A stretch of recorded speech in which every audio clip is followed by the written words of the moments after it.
Hey, Live on Purpose family, we get a lot of our topics from you, the viewers, and one of our viewers asked how much alcohol causes fetal alcohol syndrome. I may be able to help with that today.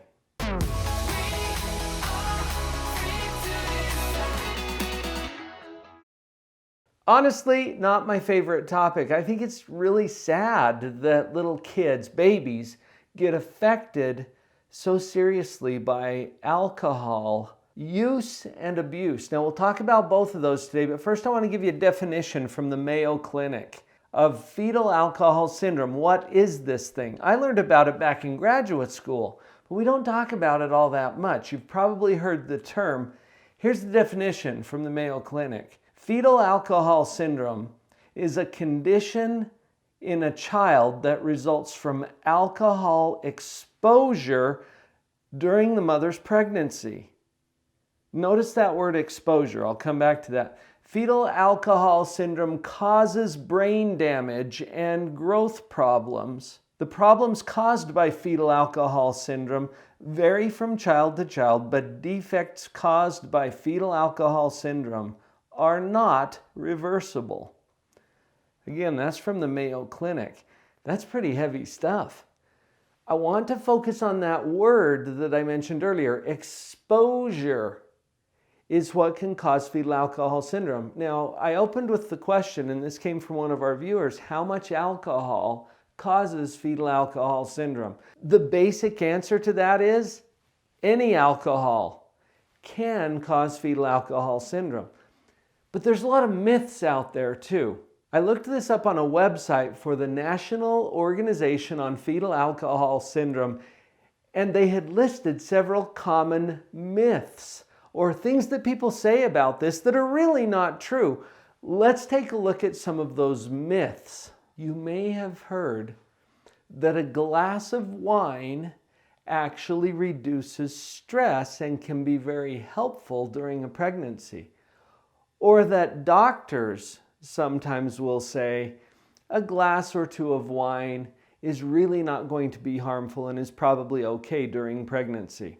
I'm combining those two because there's an important element here. Now, yes, it is true, and I have seen some of the studies that talk about this, that a glass of wine can have some beneficial health effects. Now, we're talking about the mother. We are not talking about the infant or the fetus in this case. Fetal alcohol syndrome is caused when babies are developing within the womb. The fetus is not protected from the alcohol that comes into the mother, and that fetus is exposed to exactly the same levels of alcohol that the mother is. But the fetus is only this big or this big.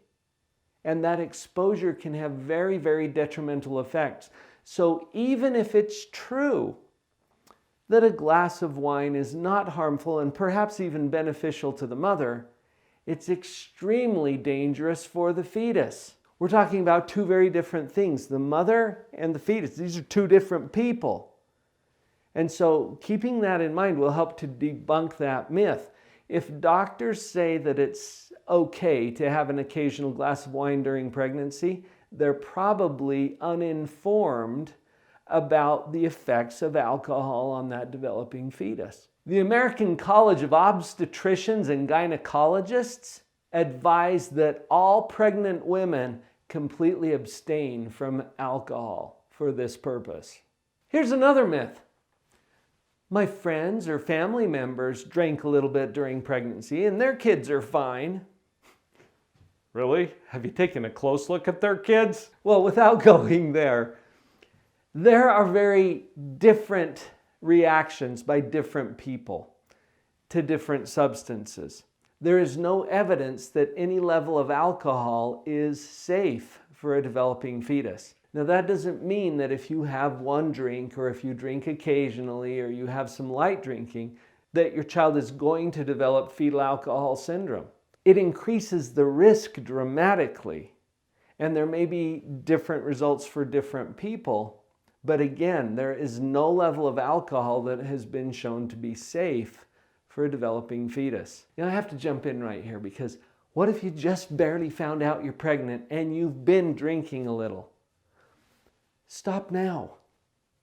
The earlier you stop your use of alcohol, the better chances your baby has of not having detrimental effects. You can't go back and undo what you've already done. So if you're at this point and you're learning this information now, apply the information now. I love the way Maya Angelou put this. She said, do the best you can based on what you know. And when you know better, do better. Let this be the time that you make that shift, and your baby will have the best benefits possible. Here's another one that I've actually heard personally, that on a holiday or a special occasion, it's okay to have a couple of sips. All right, the fetus doesn't know that it's a holiday, and your body is going to react exactly the same way in terms of metabolizing that alcohol as it would on any other day. It has nothing to do with holidays or special occasions. Duh. Here's another one that just drives me crazy. Well, drinking wine is much better than using heroin or cocaine during pregnancy. Seriously? Yes, and it's also better to roll your car than to hit a head-on collision. That doesn't mean you want to go out and roll your car. Stay away from all harmful substances. Another myth that I've heard, there are some physical deformities or characteristics that we can sometimes identify with fetal alcohol syndrome. I remember the pictures that they showed us in graduate school, where there are some facial kind of deformities that are typical of fetal alcohol syndrome. So if my child looks fine, then they must not have any effects. The number one thing that fetal alcohol syndrome affects is brain development. So you may or may not see physical deformities.